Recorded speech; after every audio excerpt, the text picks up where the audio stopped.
ते देतात, त्यानुसार आपल्याला कार्यक्रमाला सुट्ट्या मिळतात. रक्षाबंधनची सुट्टी सुद्धा त्यांच्यातर्फेच असते. तशी ही विश्व आदिवासी दिनाची सुट्टी 9 ऑगस्टला त्यांनी ठरवण्यात आली. तो ठराव 1993 पासून चालू झाला. 1945ला जी आर चालू झाला, तो मंजूर 1993 पासून झाला. आणि या दिवसाचं विशेष महत्त्व सांगायचं म्हणजे जननायक भगवान बिरसा मुंडा. बिरसा मुंडा यांचं नाव बिरसा का ठेवलं, कारण की त्यांचा जन्म बृहस्पतिवाराला झाला, म्हणून त्यांचं नाव बिरसा असं नाव ठेवण्यात आलं.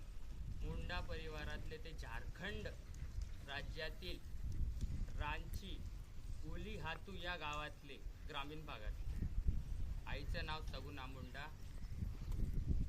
वडील शेती काम करणं आणि शेतीचे अवजारं बनवणं हे सुद्धा काम करत होते त्यांचे वडील. आणि मग भगवान का म्हणत होते यांना, तर जननायक यांच्यासोबत वनस्पती, झाडं, वृक्ष जणू काही बोलत होते. फक्त त्यांच्याशीच संवाद साधायचे ते. त्यांच्या समोर येणारा रुग्ण, कोणताही आजारी व्यक्ती, त्यांना त्या आयुर्वेदिक पद्धतीने खाऊ घातल्यानंतर 100% बरं करत होते. म्हणून लोकांना त्यांना भगवान अशी पदवी दिली होती. योगायोगाची गोष्ट, बिरसा मुंडा ज्यावेळेस 16 वर्षाचे होते त्यावेळेस तिथं त्यांना एक आजोबा भेटायला आले. आपलं वातावरण असं आहे परिसरातलं, त्यावेळेस पारतंत्र्यामध्ये होते आपण.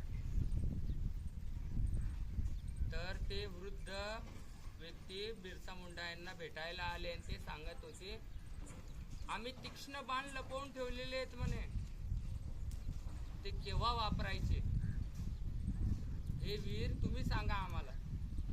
वयाच्या 16 वर्षाच्या असताना त्या माणसाला प्रश्न पडला, हा माणूस पहिल्यांदा मी पाहिलं याला आणि याने बाण लपवून ठेवलेले आज सांगतोय, हा विषय काय. तर त्या आजोबांना स्वप्नदृष्टांतातूनच कळत होतं की कोणीतरी एक तेजस्वी पुरुष येणार आहे आणि या आदिवासी लोकांचा उद्धार करणार आहे. अन्न, वस्त्र, निवारा पुरवण्याचं काम बिरसा मुंडा करत होते.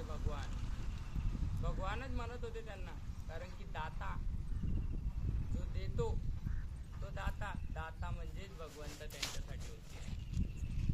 आणि मग त्या आजोबांनी विचारलेल्या प्रश्नाचं उत्तर त्यांनी तर काही दिलं नाही, पण करून दाखवलं.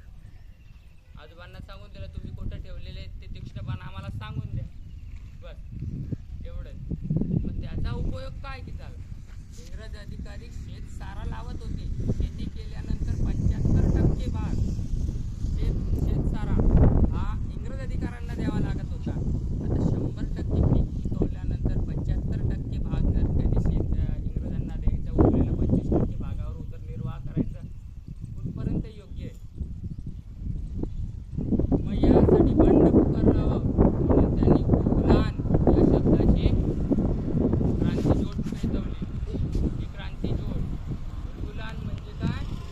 गुलगुलान म्हणजे काय मला माहित आहे का? आदिवासी आहेत ना आपले सगळे. उठाव, लढा आणि यश, विजय मिळवा या शब्दात, एकच शब्दात या सर्व वाक्याचं तार म्हणजे उद्गुलान. आणि मग इंग्रजांच्या पासून गुलामीतून दूर होण्यासाठी, त्यांची गुलामगिरी नष्ट करण्यासाठी आता इंग्रजांवर ते हल्ले करू लागले. मग आता इंग्रजांकडे बंदुका, शस्त्रास्त्र, यांची वेशभूषावरून तुम्हाला कळेल. बिरसा मुंडा यांची वेशभूषा म्हणजे साधं धोतर आणि फक्त पाठीवरती बाणांचा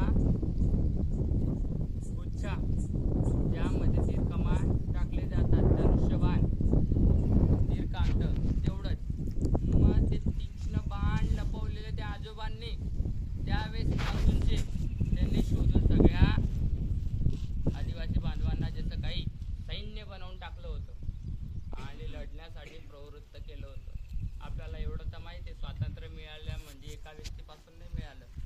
लोकमान्य टिळक, राजगुरू भगतसिंग, सुखदेव, गांधी सगळ्यांचा वाटा आहे. त्यामध्ये आदिवासी भागातून हे पुढाकार घेणारे व्यक्तिमत्व होते. यांच्यासोबत तंट्या भिल, ख्वाजा नाईक हे सुद्धा क्रांतिकारीमध्ये गणले जातात. यांच्यामुळं आपल्याला स्वातंत्र्य मिळालं. यांच्यामुळं आपण देवाऱ्यात देव पाहत आहोत आणि दारासमोर तुळस पाहत आहोत. एवढं सांगावं तितकं कमी आहे. जननायक ही पदवी त्यांना जनतेने दिली म्हणून तो शब्द आहे जननायक. जनतेचा नायक म्हणून जननायक ही पदवी देण्यात आली. त्यांच्या कामात गुंतले असताना बिरसा मुंडा यांची सैन्य फौज, त्यांचे मित्र सवंगडी जनता बंड पुकारण्यासाठी तीक्ष्ण बाणाचा वर्षाव पोलीस स्टेशनावर झाला. त्यावेळेस इंग्रज होते. ब्रिटिशांच्या वसाहतीवर हल्ला केला आणि त्या हल्ल्या झाल्यानंतर तळोकापळो झालं. संपूर्ण ब्रिटिश अधिकारी हादरून गेले. सगळ्या इंग्रजांना कळून गेलं आता काही आपलं खरं नाही. बिरसा मुंडाला पकडणं हा आपला ध्येय आहे, हा आपला टार्गेट आहे असं त्यांना समजून गेलं. मग त्यांनी 500 रुपयाचं इनाम ठेवला. किती रुपयाच्या? त्या काळी 1900च्या टायमाला 1920 त्यावेळेस 500 रुपये म्हणजे 5 लाखाप्रमाणे 5,000 प्रमाणे होते. 5,000 पैशापासून किंमत व्हायची त्यावेळेस. नाणे यापासून सुरुवात व्हायची. पैसा एवढा लावला का बरं? तर बिरसा मुंडांना पकडण्यासाठी. फितूर नाही झाले आदिवासी बांधव. पैशांसाठी इमान विकलं नाही, पण मात्र बिरसा मुंडांसोबत प्रत्येक ठिकाणी, प्रत्येक जागेवर, प्रत्येक शब्दाचा मान ठेवून त्यांच्यासोबत फिरत होते. आता इंग्रज अधिकारी आपल्या मागे लागलेले, ते आपल्याला सोडणार नाही. मग बिरसा मुंडांनी जंगलामध्ये वास करणं चालू करून दिलं. घरदारं सोडून, पाडा सोडून जंगलामध्ये रहवास करू लागले. काही कळायला मार्ग नाही कसे सापडले काय. त्यातून एक छोटासा निष्कर्ष काढण्यात आला. कसं काय सापडले तर आजीबाईंनी जंगलामध्ये चूल पेटवली. चूल पेटवल्यानंतर धूर झाला. जंगलामधून धूर येतोय. इंग्रजांना कळून गेलं तिथं कोणतरी आहे, समजून गेलं. तात्काळ तिथं इंग्रज अधिकाऱ्यांनी त्यांची पलटण घेऊन पोचले. जेवढे हाती लागले त्यांना पकडलं आणि त्यामध्ये बिरसा मुंडा युद्धावर उतरून गेले. जणू काय आज तुम्ही असणार, आम्ही असणार. आणि त्या युद्धामध्ये जननायक बिरसा मुंडा हे पकडले गेले. त्यांना तुरुंगात डांबण्यात आलं. त्यांना जेलमध्येच असताना थोडं थोडं विष देण्यात येत होतं, पण एकदम मारून टाकलं. आदिवासी समाज त्याच दिवशी इंग्रज अधिकाऱ्यांना सर्व निस्तानाबूत करून टाकलं असतं. काय सांगायचे, आम्ही तुम्हाला न्याय देऊ, आता पुरताच थांबवलंय बिरसा मुंडांना आम्ही जेलमध्ये असं आश्वासन देत होते. आणि 25 तारखेला 25च वर्षाचे असताना बिरसा मुंडा आदिवासी बांधवांसाठी तुरुंगातच त्यांनी अंतिम श्वास घेतला आणि या आदिवासी बांधवांना पोरकं करून गेले. एवढंच नाही, पोरकं करून तर गेले, पण आज ह्या